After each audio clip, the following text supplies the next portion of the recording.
बाजार के समीकरण बदले हुए हैं। अमेरिकी प्रेसिडेंशियल इलेक्शंस में ट्रंप की एंट्री से हवा का रुख बदल गया है।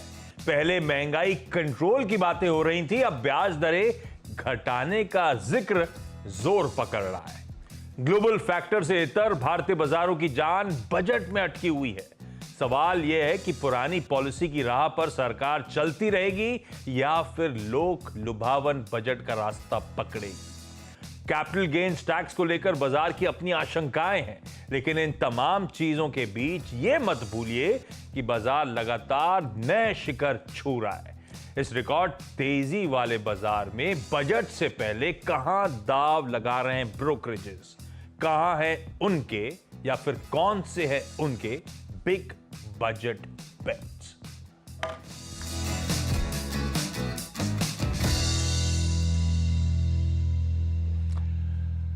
आज का शो ऐसा है कि कुछ बताना समझाने की जरूरत है नहीं। बस ये जरूर बता देता हूं कि देश के एक नहीं, दो नहीं, 8 ऐसे जानकार आपको आपकी स्क्रीन पे नजर आएंगे जो जाने जाते हैं शेयर बाजार पे, स्टॉक्स पे अपनी पकड़ के लिए। एक साथ आप सबका जुड़ने के लिए भाई बहुत बहुत धन्यवाद। स्क्रीन पे Mayuresh Joshi market Smith India से, धर्मेश कांत चोला सिक्योरिटीज से, मार्केट एक्सपर्ट हेमंत जानी साहब, मार्केट एक्सपर्ट अमरीश बालिगा साहब, नीचे आपको जोजीत फाइनेंशियल सर्विसेज के गौरांग सर नजर आ रहे हैं, Gaurang Shah, market expert Sudeep Bandopadhyay, JM financial services के आशीष चतुर्मोता और साथ साथ होम कैपिटल के राजेश अग्रवाल। ये सब है एक साथ एक मंच पे एक समय में जुड़ के जो आज हमारी मदद करने जा रहे हैं। अच्छा, बजट की अहमियत तो आप सब जानते हैं और इस बार की खास है, मोदी 3.0 का पहला बजट पेश होने जा रहा है। निर्मला सीतारमण जी का खुद का 7वां बैक टू बैक ये बजट होगा जो वो डोल आउट प्रेजेंट कर रही होंगी और कहीं ना कहीं वो बार बार विकसित भारत 2047 के टारगेट्स की बात हो रही है। 2047 की अहमियत समझिए, 1947 से 2047 100 साल पूरे हो जाएंगे, अमृतकाल है और हम विकसित भारत की तरफ बढ़ रहे हैं।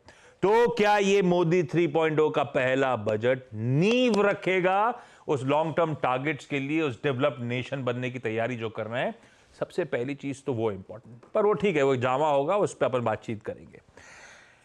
मैं एक्सपर्ट से पिक्स लूं, एक काम करता हूं, डॉक्टर साहब स्क्रीन पे पीछे रखो मेरे, मैं आ रहा हूं। 5 ऐसी चीजें जो मैंने सिंगल आउट करी हैं जो इस बजट में सबसे इंपॉर्टेंट होनी है, हमारी आपकी सबकी नजरें होनी चाहिए। वो सब ठीक है कि ये स्कीम में वहां सेक्टर को ये सब इंपॉर्टेंट नहीं मेरे लिए, वो सब जो होगा तब देखा जाएगा। इस बार शेयर बाजार के लिहाज से सबसे इंपॉर्टेंट है जो long term capital gains tax लगाया जाता है, उस एग्जिस्टिंग स्ट्रक्चर में क्या कोई बदलाव करने की तैयारी की जा रही है या नहीं। भाई रह के ये डर रखता है बाजार को। पिछले बजट मुझे याद है पूरे टाइम में सुनता रहा, ये वर्ड का इस्तेमाल ही नहीं हुआ था, पर इस बार फिर से नॉइस आपने सुना ही होगा, सब कंसर्न्ड है। और अगर बदलाव होने, short term long term capital gains tax, अब मैं समझाने जा नहीं रहा हूं, quickly with in a period of 12 months अगर मैं अपने शेयर लिस्टेड स्टॉक में प्रॉफिट बुक कर लेता हूं तो 15% सीधे सीधे टैक्स लगता है। 1 साल से ऊपर का टेन्योर हो जाता है, उसके बाद प्रॉफिट बुक करता हूं और उस असेसमेंट ईयर में 1 लाख से ज्यादा का प्रॉफिट हो चुका होगा तो लॉन्ग टर्म लग जाएगा अतिरिक्त अमाउंट पे। ये था बदलाव, मतलब या तो इस टेन्योर के साथ, होल्डिंग पीरियड के साथ कुछ छेड़छाड़, या फिर जो रेट ऑफ टैक्स की मैं बात कर रहा हूं 10 और 15%, उसमें कोई चेंजेस आ जाए। दोनों बाजार चाहता नहीं है जो एग्जिस्टिंग है उसमें कुछ बदलाव हो। कुछ भी होगा थोड़ा सा डेट्रीमेंटल होगा, थोड़ा सा नीजक रिएक्शन होगा, और स्लैब्स बदल रहे हैं तो फिर थोड़ा सा इलॉन्गेटेड पेन हो सकता है। पर ये सबसे इंपॉर्टेंट, क्योंकि टैक्सेशन की बात मैंने छेड़ दी है, दूसरी सबसे इंपॉर्टेंट बात ध्यान रखिएगा, एफएनओ में ट्रेडिंग करके जो गेन्स हम कमाते हैं उसके टैक्स ट्रीटमेंट में कोई बदलाव की तैयारी हो रही है क्या? क्योंकि आपने ऑफ लेट, चाहे गवर्नमेंट हो चाहे रेगुलेटर्स हो, सबसे बहुत सुना होगा एफएनओ में स्पेक्युलेटिव एक्टिविटी बढ़ रही है, कंसर्न्स जाहिर हुए थे। कंसर्न्स हैं तो उसे एड्रेस करने की जरूरत, और हो सकता है ये बजट उसमें कर रहा हो। अब कर क्या सकते हैं, इसको अब तक ट्रीट करा जाता है जो गेन्स होते हैं नॉन स्पेक्युलेटिव बिजनेस इनकम के तौर पे। कहीं इसको बदल के स्पेक्युलेटिव की कैटेगरी में डाल दिया गया तो हायर टैक्स रेट्स लगते हुए नजर आएंगे। नजर रखिए, टैक्सेशन के लिहाज से ये दो इंपॉर्टेंट चीजें जो हम और आपको रडार पे रखनी है। आमतौर पे तीसरा इंपॉर्टेंट, ये इस समय सबसे प्रोमिनेंट मेरे लिए टैक्सेशन के बदलाव है। अदरवाइज इंपॉर्टेंट क्या होता है बजट में, वो आपके लिए फिस्कल डेफिसिट का आंकड़ा। भाई इस बार सबको पता है कुछ पॉपुलिज्म का ओवरडोज हो सकता है, शायद नीड ऑफ द आवर भी हो और शायद किसी तबके की जरूरत भी हो और मजबूरी भी हो, जो भी हो, वो पॉपुलिज्म का ओवरडोज हो सकता है। पर लकीली इस बार आरबीआई के तगड़े डिविडेंड डोल आउट से बढ़िया कुशन मिला हुआ है। 5.1% इंटरिम बजट ने रखा था फिस्कल डेफिसिट का आंकड़ा। मैंने कई सारे अर्थशास्त्रियों की रिपोर्ट्स पढ़ ली, कई सारे ब्रोकरेजेस के कॉल्स देख लिए, क्योंकि कंफर्ट है इस समय उस डोल आउट से आरबीआई के। सब मान रहे हैं 5.1% के फिस्कल डेफिसिट आंकड़े पे सरकार बनी रहेगी। ये बजट वही आंकड़ा कह रहा होगा, हो ना हो शायद इससे और कंफर्टिंग आंकड़ा हो। कुछ कह रहे हैं 5%, कुछ कह रहे हैं 4.9, 4.8 तक का। तो 5.1 पकड़ लीजिए, उसमें ज्यादा डिटोरेशन एंटिसिपेटेड नहीं है, कोई नहीं मान के चल रहा, पर इंपॉर्टेंट आंकड़ा है और उसके पीछे का मैथ बड़ा इंपॉर्टेंट हो जाएगा। चौथा, पिछले कई सालों से बजट की हाईलाइट हम सब के लिए रही है केपेक्स पर खर्च। वो FY21 ऑनवर्ड्स लगातार केपेक्स पे स्पेंड्स बढ़ते ही चले जा रहे हैं और FY24 का फुल बजट जो था 10 लाख करोड़ पे पहुंच गया था और इंटरिम बजट जो आया 11.11 लाख करोड़ पे पहुंच गया था, 11% का इंक्रीज था। क्या वेलफेयर स्कीम्स पे खर्च केपेक्स के एवज में हो रहा है या केपेक्स का आवंटन जस का तस रहेगा और इनफैक्ट और बढ़ाया जाएगा? ये इंपॉर्टेंट हो जाता है। और पांचवा, ये जो पैनल बैठा है सबके लिए, मेरे लिए और आपके लिए, यार सबको लग रहा है इस बार बहुत टाइम हो गया है, इन्फ्लेशन भी बहुत है, जेब में पैसा बचता है नहीं, तो इनकम टैक्स के फ्रंट पे कोई रिलीफ और लॉन्ग ड्यू भी है। अब वो कैसे हो सकती है भाई? स्टैंडर्ड डिडक्शन में हाइक, चाहे वो टैक्स रेट्स या स्लैब्स में बदलाव, या फिर 80C एग्जेम्पशंस के थ्रू उसका दायरा बढ़ाने की कोशिश, कुछ भी हो सकता है। वो एनीबॉडीज गेस क्या होगा, पर I will keenly watch out यहां पे कोई बदलाव, कोई फेरबदल हो। अमरीश, कहां नजर आपकी रहने वाली है? आपके लिए सबसे इंपॉर्टेंट इस यूनियन बजट में क्या? हाईलाइट किया, I think they are one of the most important. जैसे for example capital gains from a market perspective, I think we have to see कि कुछ सिंप्लीफिकेशन आता है कि नहीं आता है। और दूसरा बात है इनकम टैक्स में, क्योंकि क्लियरली इन्फ्लेशन बढ़ा है, तो clearly we need more cash in hand for the middle class and the lower middle class, तो वो काफ़ी इंपॉर्टेंट रहेगा। सो इट्स पॉसिबल कि जो साइड डायरेक्शन है वो शायद बढ़ा सकते हैं, और may be the tax slab itself can be increased. और ये देखना पड़ेगा कि क्या क्या करते हैं इस बार। कैश इन हैंड कसम से है ही नहीं, ये बहुत जरूरी है हम सब के लिए वो रिलीफ के तौर पे। लेकिन मयूरेश, लग तो रहा है, और इनफैक्ट उस वर्डिक्ट के बाद से मोदी 3.0 के वापस आने से जो कैबिनेट मीट्स हुई, इनकी जो स्टेट गवर्नमेंट्स ने करा, वो सब दिख रहा है वेलफेयर स्टेट की तरफ ये भी बढ़ने की कोशिश कर रहे हैं। तो कहीं ना कहीं पॉपुलिज्म का इस बार ओवरडोज लग रहा है आपको, आपकी ब्रोकरेज को?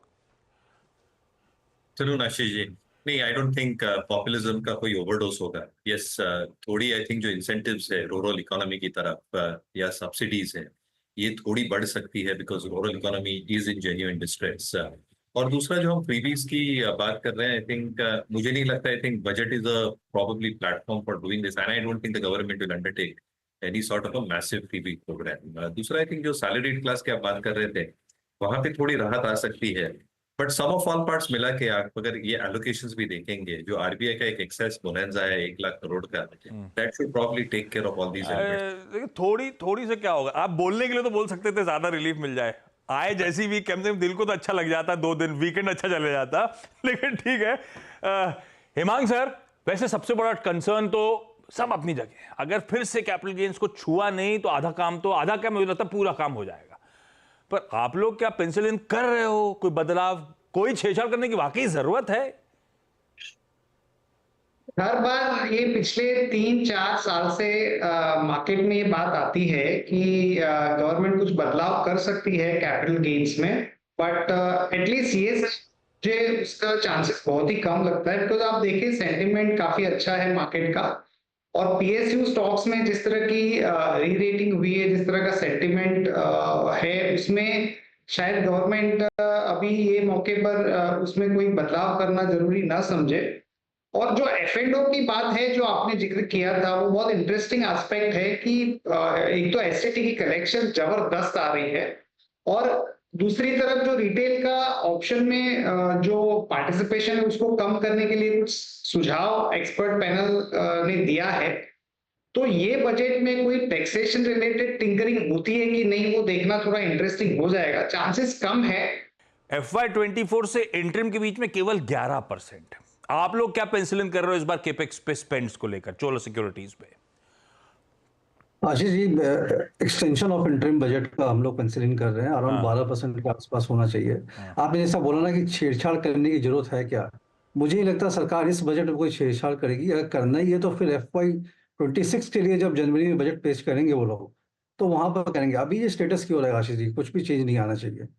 खैर, शुरुआत करते हैं। एक काम करें, हिमांग सर आप शुरू करो। सबसे प्रिफर्ड बेट।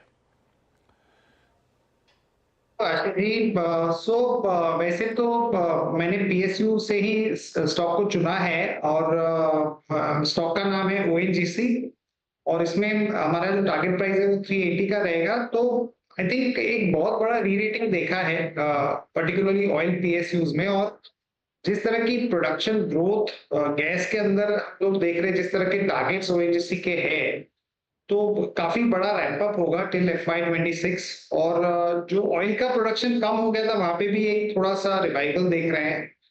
दूसरी बात यह है कि जो बाकी के इन्वेस्टमेंट है ONGC के ऑयल मार्केटिंग कंपनीज में, उसके अंदर भी एक बहुत बड़ा री रेटिंग हमने देखा है। तो काफी इंट्रिंसिक वैल्यू जो है वो बढ़ चुका है। डिविडेंड यील्ड है 4-4.5% का।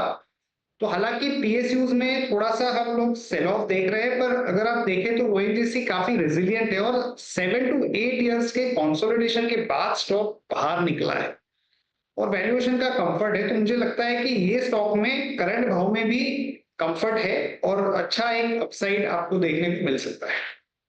और दिख भी रहा है, क्या मोमेंटम पकड़ा है। मैं ऐसे ही आज एक्सपेक्टेशंस माउंट हो रही थी कि 25,000 की तरफ बाजार बढ़ रहा है, तो 24,000 से 25,000 की जर्नी में किस निफ्टी के स्टॉक ने सबसे बड़ी आउट परफॉर्मेंस दिखाया है? सबसे पहले पायदान पे इस तरह के मूव शुरू हो गए हैं और हिमांग सर कह रहे हैं 380 तक के लिए खरीदारी करने के मौके। बेहतरीन पिक आपकी स्क्रीन पर। धर्मेश, आपकी टीम की सबसे प्रिफर्ड बिग बजट बेट। बिल्कुल आशीष जी, देखिए एक थीम तो रोल आउट हो चुका, काफी अच्छा प्राइस एक्शन भी था, बट मुझे लगता है डिफेंस अभी भी काफी अट्रैक्टिव है। पिछले 3-4 दिनों में काफी स्ट्रॉन्ग प्राइस करेक्शन और हेल्दी प्राइस करेक्शन हुआ है स्टॉक्स में, तो वहां पे मुझे लगता है DCX सिस्टम, ये एक मिड कैप डिफेंस कंपनी है, काफी स्ट्रॉन्ग दिख रही है। System integration, cable and wire harness में काम करती है। हाल फिलहाल इनको काफी अच्छा ऑर्डर भी मिला है राशन से, 1250 करोड़ का टोटल ऑर्डर बुक 2000 से ऊपर का है, 2000 करोड़ से ऊपर का। हमें लगता है कि इसकी प्रॉफिटेबिलिटी 2 साल में डबल हो जाएगी। 68-78 करोड़ का प्रॉफिट था, जो कि 130 करोड़ के आसपास FY26 तक आने चाहिए। प्राइस करेक्शन के बाद अट्रैक्टिव वैल्यूएशन है। 460 का इमीडिएट टारगेट 1 साल के जैसे है, और 2 साल के लिए होल्डिंग करना चाहें तो 560 का टारगेट नजर आता है इसमें। 460 इवेंचुअली 560, ये लक्ष्य हैं DCX सिस्टम्स के, और ये हट के हो गया। डिफेंस में अपन लोग आमतौर पे वो सरकारी कंपनी रह के रेटोरिक के तौर पे सुनने को मिलती हैं। ये बढ़िया सा नया डिफेंस आइडिया आपकी स्क्रीन पे। DC नया मतलब धर्मेश पहले भी मेंशन कर चुके हैं, लेकिन इंटरेस्टिंग, ये सबसे बेहतरीन डिफेंस बेट आपकी स्क्रीन पे। मयूरेश, आप लोग के पास सबसे बेहतरीन आइडिया बजट रिलेटेड है? तो मार्केट्स पर इंडिया में हम वेल्सपन कॉर्प को वॉच लिस्ट पे रख रहे हैं। 2-3 चीजें, एक जैसे हेमांग ने भी कहा, जो ऑयल एंड गैस पे स्पेंडिंग होगी वो इंक्रीमेंटली बहुत ज्यादा होने वाली अगले कुछ वर्षों में, और इसलिए जो पाइपलाइन नेटवर्क लगेगा सिटी गैस डिस्ट्रीब्यूशन कंपनीज का 16,000 किलोमीटर का अभी है, that will be extended to almost 27-28,000 kilometre अगले 2 या 3 वर्षों में। तो आई थिंक 12,000 किलोमीटर का जो आउटले करना है, वेल्सपन कॉर्प जैसे कंपनीज बेनिफिट करेंगी। दूसरा, आई थिंक इन्होंने जो फोरे किया है UPVC पाइप, जो बैकवर्ड इंटीग्रेशन किया है, काफी कुछ innovations is going to help them because of the real estate sector, agriculture में जो पाइप्स लगते हैं प्लास्टिक के, ये सारी चीजें इनको हेल्प करेंगी। तीसरा, इनका जो इंटरनेशनल ऑर्डर बुक है, स्पेसिफिकली सऊदी अरामको को देखिए और Permian basin in the US, वहां पे आई थिंक जो पाइपलाइंस जुड़ रही है वो काफी सिग्निफिकेंट है। इनफैक्ट वेस्ट और waste water along with desalination, यहाँ पे एक बहुत बड़ी अपॉर्चुनिटी इनको आ सकती है। Already seeing that in Saudi Arabia as well as Indian markets as well. यहाँ पे मुझे लगता है बजट में एक बहुत अच्छा खासा एलोकेशन हो भी सकता है। Last but not the least from a balance sheet perspective इनके जो डेट इक्विटी लेवल्स है काफी नीचे आ चुके हैं. मैनेजमेंट प्रॉब्ली फील्स दैट जो 0.1 0.2 का डेट इक्विटी है, the maximum that can happen even with the do capacity expansions will not exceed 0.4 going forward. तो हमें लगता है, आई थिंक बजट को नजर रखते हुए और अर्निंग्स को नजर रखते हुए वेल कॉर्प एक अच्छा विकल्प हो सकता है. क्या मूव आ रहे हैं. कंसोलिडेशन के बाद ठंडा पड़ा था, उसके बाद अचानक बहुत सी तेजी वेल्सपन कॉर्प में देखना शुरू हो चुकी है. मरेश का preferred pick. Oil and gas space की बात हो रही है. अभी अभी कुछ देर पहले ऑयल मिनिस्टर साहब का एक ट्वीट भी आया है, एक नई गैस डिस्कवरी असम में. तो ये स्पेस को रखिए रडार पे भाई, हरकत पे. अमरीश, आपका सबसे प्रेफर्ड बजट बेट. आशीष, मेरा एक्सपेक्टेशन है कि फार्म और रूरल फोकस रहेगा बजट में. तो मेरा पिक है बैंक ऑफ महाराष्ट्र. ये एस्टेब्लिश किया था 1935 में. पीएसयू बैंक है, करीब 2500 ब्रांचेस है और इसमें 50% branches rural semi urban areas में है. लास्ट 3-4 साल में काफी कंसिस्टेंट इंप्रूवमेंट रहा है इनके परफॉर्मेंस में. Q1 के जो अर्निंग्स आए थे, like it was the highest net profit declared till date. 24% Y on Y growth था और ओवरऑल डिपॉजिट बुक में भी ग्रोथ दिखा है 10% वाई ऑन वाई.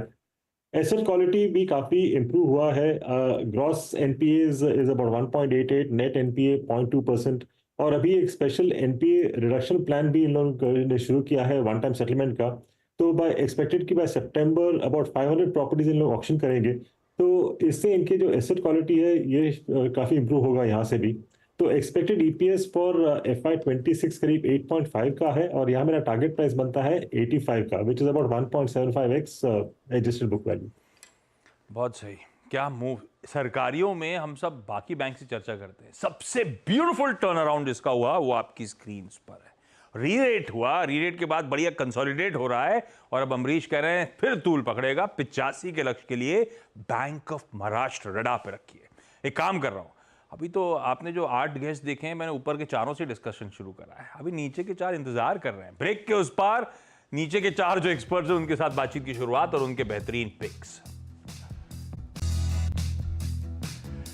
ब्रेक के बाद आपका स्वागत है हमारी इस खास बजट से पहले वाली पेशकश बिग बजट बेट्स में. 4 पिक्स हो गई हैं. इधर उधर की बातचीत रोक रहा हूं मैं, सीधे पिक्स जो मूल मकसद है उस पे जाऊंगा. डॉक्टर साहब कह रहे हैं समय कम है. गौरांग सर सॉरी, लेकिन सीधे आपका सबसे प्रेफर्ड पिक आइडिया आज के लिए मतलब बजट रिलेटेड सबसे बेहतरीन फंडामेंटल पिक. नाम है कंपनी का इंजीनियर्स इंडिया लिमिटेड. हाल ही में इस कंपनी ने अपना एक नया सर्वोच्च स्तर बनाया था. अब इस कंपनी का चयन करने का तर्क हमारे लिए इसलिए महत्वपूर्ण रहा क्योंकि ये कंपनी इंजीनियर्स इंडिया पहले तो ये एक बहुत ही लॉन्ग टर्म ग्रोथ स्टोरी के रूप में उभर करके हमारे सामने आई. हेल्दी ऑर्डर बुक है, ऑर्डर बुक बहुत मजबूत है. जो प्रोजेक्ट पाइपलाइन है इनके पास वो भी काफी मजबूत है.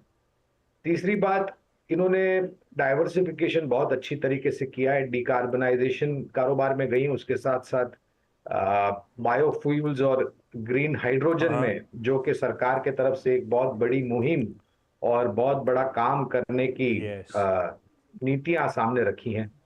बैलेंस शीट बहुत ही अच्छी है इनकी और जिस प्रकार से इनका अनुभव है, जिस क्षेत्र से ये कंपनी जुड़ी है और जो सालों से इनका अनुभव रहा है वो भी काफी सक्षम और मजबूत.